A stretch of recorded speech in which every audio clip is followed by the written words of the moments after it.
రామోజీరావు గారు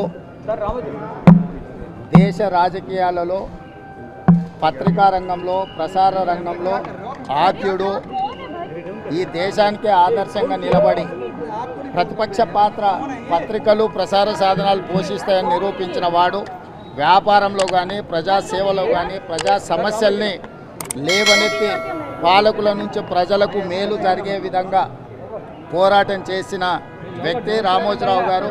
వ్యక్తిగతంగా రామోజీరావు గారు వారి కుటుంబంతో నాకు చాలా సన్నిహిత సంబంధాలు ఉన్నాయి.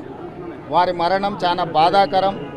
వారి కుటుంబానికి ప్రగాఢమైన సానుభూతిని తెలియజేస్తూ తెలంగాణ రాష్ట్ర ప్రభుత్వం రామోజీరావు గారి అంత్యక్రియలను అధికారిక లాంఛనాలతో నిర్వహించమని చెప్పి ఆదేశాలు ఇవ్వడం జరిగింది. రామోజీరావు గారు చనిపోవడం అనేది ఒక తీరని లోటు.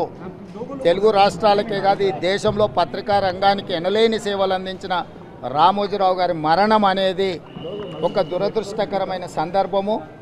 వారి కుటుంబానికి అండగా నిలబడి వారి కుటుంబానికి సానుభూతి తెలియజేసి అధికారిక లాంఛనాలతో రామోజీరావు గారి యొక్క అంత్యక్రియలను పూర్తి చేయడానికి కాంగ్రెస్ పార్టీ అన్ని ఏర్పాట్లను చేయడం జరిగింది. రామోజీరావు గారు దేశ రాజకీయాలలో పత్రికా రంగంలో ప్రసార రంగంలో ఆద్యుడు ఈ దేశానికే ఆదర్శంగా నిలబడి ప్రతిపక్ష పాత్ర పత్రికలు ప్రసార సాధనాలు పోషిస్తాయని నిరూపించిన వాడు వ్యాపారంలో కానీ ప్రజాసేవలో కానీ ప్రజా సమస్యల్ని లేవనెత్తి పాలకుల నుంచి ప్రజలకు మేలు జరిగే విధంగా పోరాటం చేసిన వ్యక్తి రామోజీరావు గారు. వ్యక్తిగతంగా రామోజీరావు గారు వారి కుటుంబంతో నాకు చాలా సన్నిహిత సంబంధాలు ఉన్నాయి. వారి మరణం చాలా బాధాకరం. వారి కుటుంబానికి ప్రగాఢమైన సానుభూతిని తెలియజేస్తూ తెలంగాణ రాష్ట్ర ప్రభుత్వం రామోజీరావు గారి అంత్యక్రియలను అధికారిక లాంఛనాలతో నిర్వహించమని చెప్పి ఆదేశాలు ఇవ్వడం జరిగింది. రామోజీరావు గారు చనిపోవడం అనేది ఒక తీరని లోటు.